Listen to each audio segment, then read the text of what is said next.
This is a field commander review.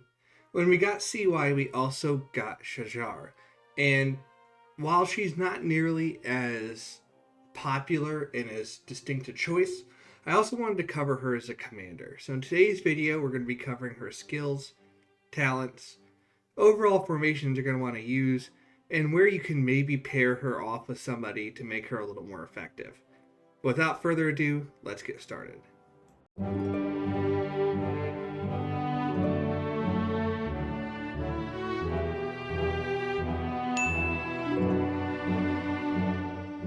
First, let's go over skills. The primary skill is interesting. So if you're the primary commander, you deal a damage factor 2800. If you're secondary, you heal for 2000, but you deal 80% of that also is true damage. It's not super clear based on the wording. I'm leaning to believe that the primary is skill damage and the secondary is true damage. So that's something that would be interesting to see truly implemented, because the skill damage impacts with all the skill damage heavy archer commanders that boost skill damage would mean she'd be even better as a primary with those commanders. But as a secondary, it's also an interesting overall movement. It's a 50% march speed reduction on either case, and really the only downside is that this is a single target skill. I honestly lean towards primary because the heal is nice, but if you are fighting in the field, the heal is really not the craziest thing, and it really becomes more a factor later on the later skills, like the fourth skill, where it becomes more impactful. The second skill is a 35% health bonus and a 20% march speed bonus. This is pretty solid, honestly. 35% health is great, and 20% march speed is something that all field troops need. And since this is more built as a field commander than anything else, that's terrific. The third skill is if the commander is in a field troop, meaning they are not at the head of a rally or a garrison. That's something that's important to remember, so she can't be at the head of a rally and get this. They take a 10% less normal damage, and whenever you use a skill, you heal up to 3 nearby allied or friendly troops for a damage factor 500. This will also bonus on this if she's the secondary, so keep that in mind. So then you'll deal 500 at 80%, 400 damage factor to 3 different targets because you're healing 3 different troops. But I don't think it's super crazy. I mean, you can see some epics that have that level of skill damage factor on passives, and it's nothing game breaking. It's definitely nothing to turn your nose up to. So if you're planning on using her as a secondary, that's an extra little bonus. But the 10% less normal damage taken is pretty much the flagship part of this. The fourth skill is a 20% damage reduction when you're on the map. And then just like Constantine, when you hit a unit threshold, you get a huge heal of 5,000. This can, in fact, go with your secondary skill here. So then you're dealing a 4,000 damage factor to one target. However, the thing that's important to remember is you lose 40% attack. So the fact that the 80% also is affected by troops' attack is reduced. I don't think it happens till after based on the mechanics that I'm reading here. But either way, you're losing some attack, but you also take significantly less damage. 40% less damage taken for 8 seconds. This is great for weathering focus, and it does give you some good swarm resist if you were getting focused a lot in the field. But you don't get a lot of AoE to resist that as well. But I like this 40% damage reduction, especially in conjunction with this 10% less normal damage taken. I think this is one of the more powerful skills. I definitely think at a minimum it would be an amazing auxiliary skill for a lot of field archers, even if you're not utilizing that 4,000 damage factor on the primary's 80% scaling. Just on its own, the 5,000 heal and then the 40% less damage, even at 40% less attack, is just excellent. And lastly, the expertise is when you heal a troop for the next 3 seconds, they gain 10% defense and deal 20% more normal damage. This does, I believe, trigger on yourself, but even if it doesn't, this is a great support. So this is a very good alternative support option because there's not a lot of those in archers. But I think it isn't quite as strong as CY is set to be. So it's a good field option with this great defense boost, almost like a mini William the Conqueror without the rage gain. So it's solid, I just don't think it's game breaking necessarily. Next, we're on to talents. And this is kind of interesting because you have Archer Versatility skill, and true damage, it's important to remember here, does not actually scale off of troops attack tribute, minus the fact that you have the percentage 80% scale here affected by attack.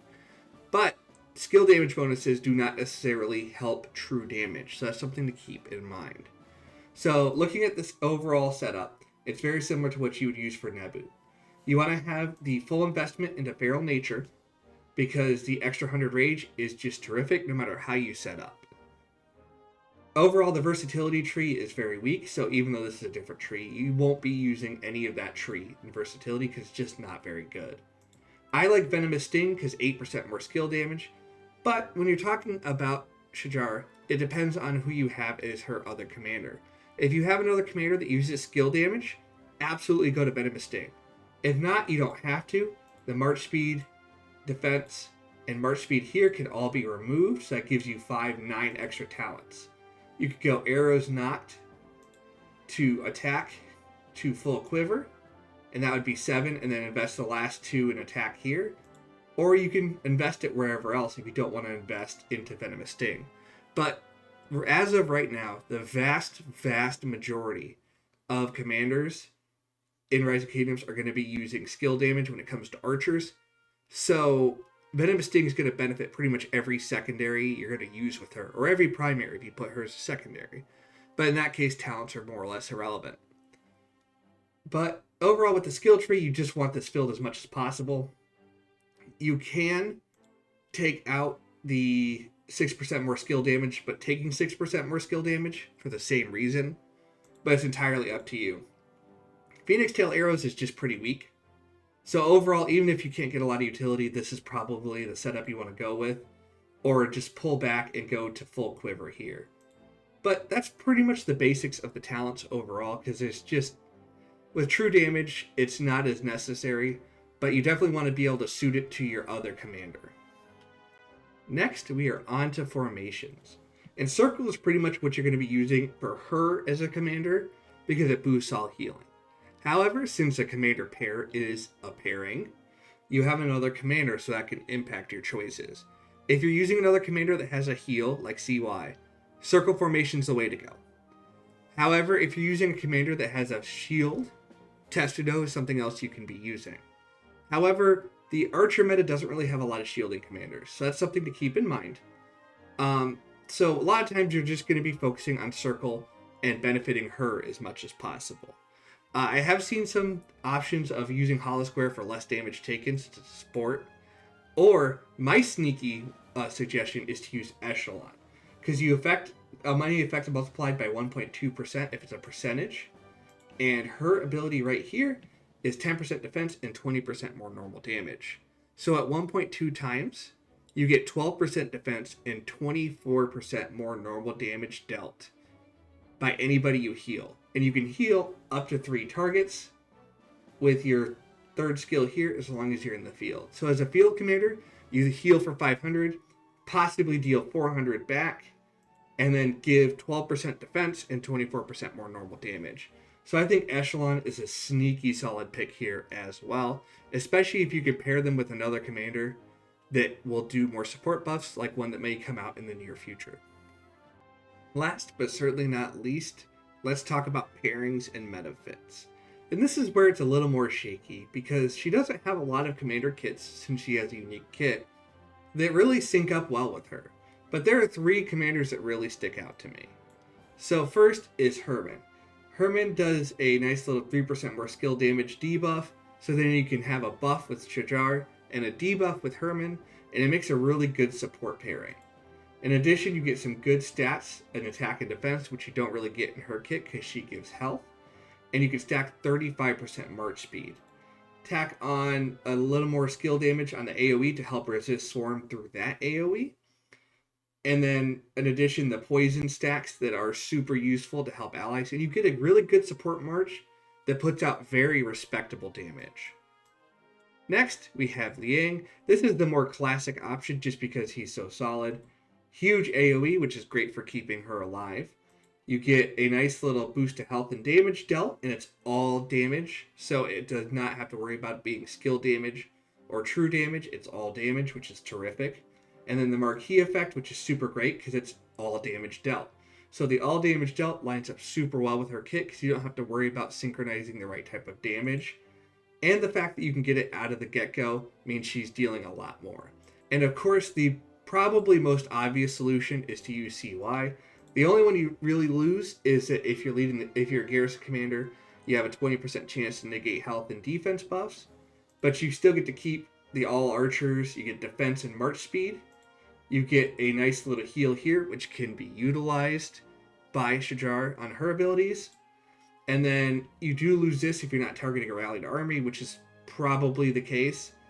But overall, it's a great option. And then 25% more counterattack damage is good for resisting Swarm because she will get a lot of focus because she doesn't have a ton of other damage AoE wise.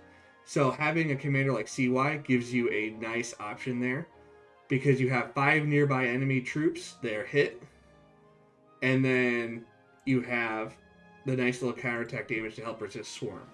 So this is a terrific option as well. It's probably the more logical option, but the problem with this is he's more traditionally needed as a Garrison because he's pretty much the second place to Gorgo right now in the meta.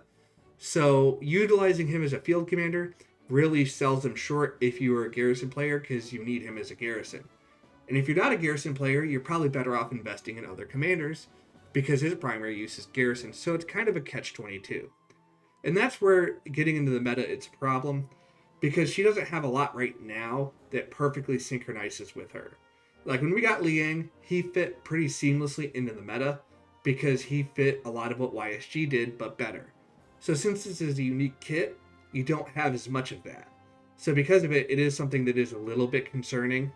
However, due to the fact that you have so many new commanders coming out all the time, it's only a matter of time before we get the next commander that's going to go well with her, especially if they decide to keep going this route with the healing and true damage types.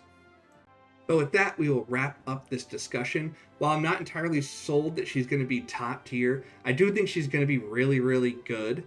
And I think she's going to be great as a support because archers don't really have supports. So being able to provide a buffing support to your allies is going to be great because it's something that infantry and cavalry have been able to do for a while. So it'll be nice to be able to have archers do the same. But let me know what you think. Do you think she's going to be the next new meta? Or do you think she's going to be a little more of the same or just waiting for the next good commander? Let me know down in the comments. If you want to see me cover another specific topic, let me know down there as well. Or you can join the Discord using the link in the description. And as always, good luck, fight well, and I will see you on the battlefield.